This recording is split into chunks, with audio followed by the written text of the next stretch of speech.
The Prime Minister of Canada, Justin Trudeau, and his wife Sophie, joining members of the public in solemn contemplation as they pay their final respects to the Queen. Anthony Albanese, the Prime Minister of Australia, doing the same. Both men have met King Charles as the new monarch receives heads of government and governors from the realms and Commonwealth nations, drawing them close at a difficult time. The Prime Minister of Jamaica, Your Majesty.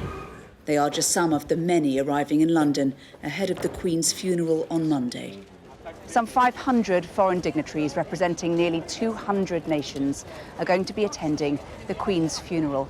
Simply managing all their movements and keeping them safe is going to be a huge task.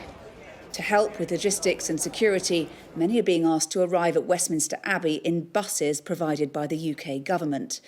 They and the public will be protected by some 10,000 uniformed police officers from every corner of the country. Snipers will be stationed on rooftops and surveillance drones will fly overhead. And from the Welsh Cavalry to the Royal Air Force, more than 2,500 uniformed military personnel will also be on hand.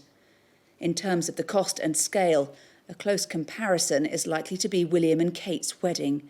Security for that event cost nearly £6.4 million. But the state funeral is a major diplomatic operation too.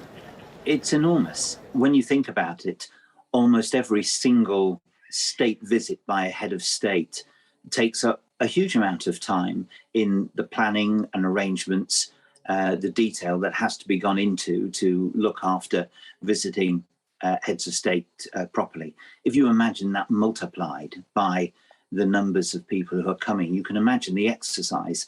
The counterfactor to that, of course, is the way in which the preparation has been done over such a long time. Prime Minister Liz Truss has been meeting a small number of counterparts at Chevening, a country residence belonging to the government. These are being treated as private meetings rather than formal bilateral encounters. Many won't be extended the same courtesy. She is expected to speak to the controversial Saudi Crown Prince Mohammed bin Salman on the phone. Sky News understands that he will meet King Charles, but given concerns about the human rights record of his country, will not attend the funeral.